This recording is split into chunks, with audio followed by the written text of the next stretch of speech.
اپنے درمیان اور خدا کے درمیان، خالق کے درمیان، مخلوق کے درمیان، رسول پاک نے دونوں کے درمیان میں ہم گنہگار امتیوں کو سرکار نے فراموش نہیں کیا ہے۔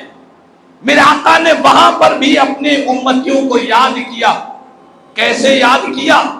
فرمایا، حضور نے عرض کیا اللہ کی بارگاہ میں، السلام علینا وعلی عباد اللہ الصالحین، اے پاک پروردگار تو مجھ پر سلامتی نازل کر رہا ہے السلام علیکہ ایھا النبی کہہ کر، لیکن اے پاک پروردگار تو نے مجھے جو امت عطا فرمائی ہے، میری اس امت کی یاد مجھے آ رہی ہے۔ پیارے نبی نے عرض کیا کہ اے اللہ تیری سلامتی صرف مجھ پر ہی نہیں ہو، مالک تیری سلامتی ہم تمام پر تیری سلامتی نازل ہو۔ رب نے فرمایا تھا کہ محبوب تجھ پر سلامتی نازل ہو۔ مصطفیٰ نے عرض کیا کہ پاک پروردگار تیری سلامتی کا طلبگار میں صرف اپنی ذات کے لیے ہی نہیں ہوں، تیری سلامتی میں اپنی امت کے لیے بھی طلبگار ہوں۔ فرمایا السلام علینا، اس کا مطلب ہے اے اللہ تیری سلامتی ہم سب پر نازل فرما۔ یہ نہیں فرمایا کہ صرف مجھ پر نازل فرما، فرمایا علینا، اے اللہ ہم سب پر تیری سلامتی نازل فرما۔ اور اس کے بعد حضور نے عرض کیا وعلی عباد اللہ الصالحین، اور اللہ تیرے نیک بندوں پر بھی تیری سلامتی نازل فرما دی۔ اب یہاں پر آپ بڑے غور کی بات ہے، بڑی فکر والی بات ہے۔ دنیا میں ہم دیکھتے ہیں ایک انسان کو جب کسی بڑے انسان سے ملاقات ہوتی ہے، بڑے عہدے والے سے ملاقات ہوتی ہے، بڑے انسان سے اس کا تعلق ہوتا ہے، تو وہ جب بڑے سے ملتا ہے تو اپنے دوستوں کو بھول جاتا ہے، بڑا منصب مل گیا اپنے رشتہ داروں کو بھول جاتا ہے۔ ایک انسان کی فطرت ہے، بڑا مقام ملتا ہے، بڑے مقام ملنے کے بعد اپنے پورے ساتھیوں کو چھوٹوں کو فراموش کر دیتا ہے۔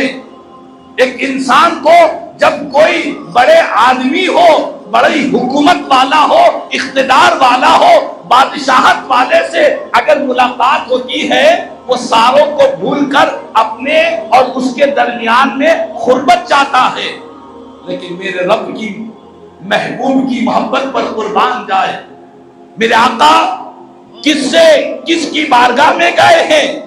دنیا کے کسی بادشاہ کے دربار میں نہیں گئے، دنیا کے کسی دولت مند بڑے حکومت والے کے دربار میں نہیں گئے۔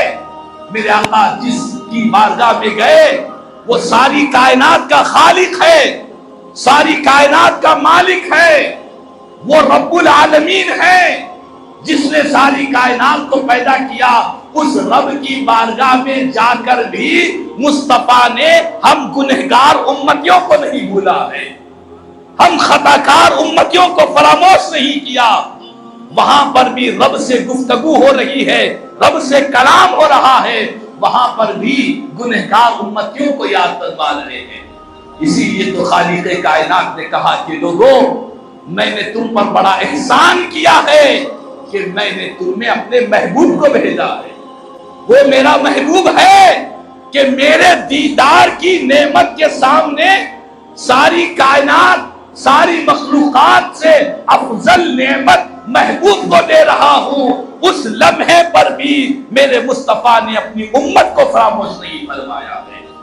اس نبی کی ہم امتی ہے جس نبی نے خدا کے دیدار کے وقت بھی عرض کیا کہ اے اللہ تیری جو سلامتی ہے وہ صرف مجھ پر نہیں ہے بلکہ میری ساری امت پر تیری سلامتی ہو جائے۔ تو بہرحال باقی میراث سے ہم کو یہ پیغام مل رہا ہے کہ اے نبی کے امتیوں، اے نبی کا کلمہ پڑھنے والوں، اپنے مقدر پر ناز کرو۔ اللہ نے کیسے نبی کا امتی بنایا ہے، کیسی محبت فرمانے والے نبی ہے۔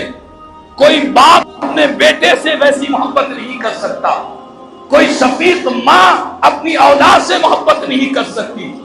کوئی قریبی دوست کسی دوست سے محبت نہیں کر سکتا، دنیا کے کوئی محبت کرنے والے کسی انسان سے ایسی محبت نہیں کر سکتے جو مصطفیٰ نے ہم گنہگار امتیوں سے محبت فرمایا ہے، ہم خطاکاروں سے محبت فرمایا ہے۔ میرے آقا نے اس نبی کی وفاداری، اس نبی کی غلامی کرنا یہ ہماری ذمہ داری بنتی ہے، یہ ہمارا فریضہ بنتا ہے۔ جس نبی نے ہمیں خدا کے دیدار کے وقت بھی ہم کو نہیں بھولا، ساری کائنات کا حسن مصطفیٰ کے سامنے رکھ دیا گیا ہے، جنت کا سارا حسن مصطفیٰ کے نگاہوں کے سامنے ہے، لیکن میرے آقا جنت کے حسن کو بھی دیکھ رہے ہیں، تب بھی اپنی امت کو یاد فرما رہے ہیں۔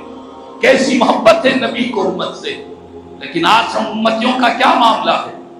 ہم اس نبی سے کتنی محبت کرتے ہیں، ہم اس نبی سے کتنا پیار کرتے ہیں، اس نبی سے ہمارا کتنا گہرا تعلق ہے۔ اس نبی کے قلب مقدس میں ہر لمحہ امتی امتی کی فکر ہوا کرتی تھی۔ اس آقا سے آج ہمارا کیا رشتہ ہے؟ اس آقا سے ہم کتنا پیار کرتے ہیں، ان کو یاد کر کتنے آنسو بہاتے ہیں، ان کی کتنی سنتوں کو اپناتے ہیں، ان کی کتنی غلامی کرتے ہیں۔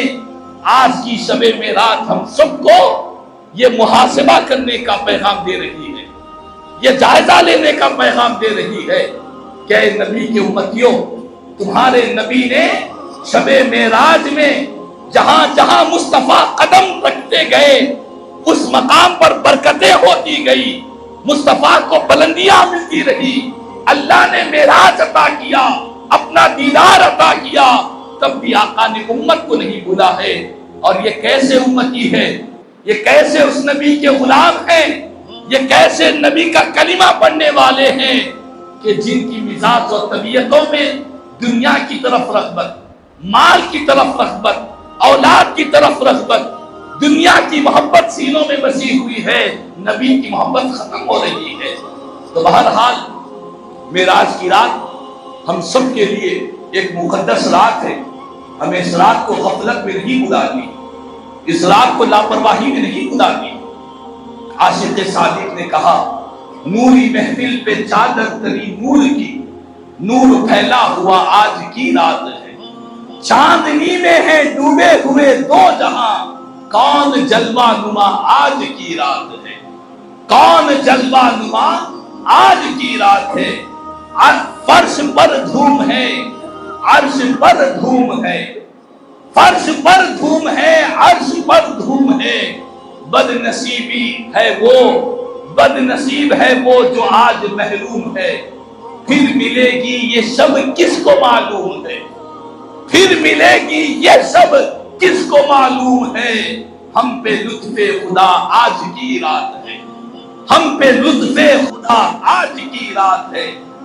مومنوں مانگ لو مانگ لو، چشم تر مانگ لو، مانگ لو مانگ لو، چشم تر مانگ لو، درد دل اور حسن نظر مانگ لو، کملی والے کی نگری میں گھر مانگ لو، کملی والے کی نگری میں گھر مانگ لو، باب رہ مانگنے کا مزہ آج کی رات ہے، مانگنے کا مزہ آج کی رات ہے۔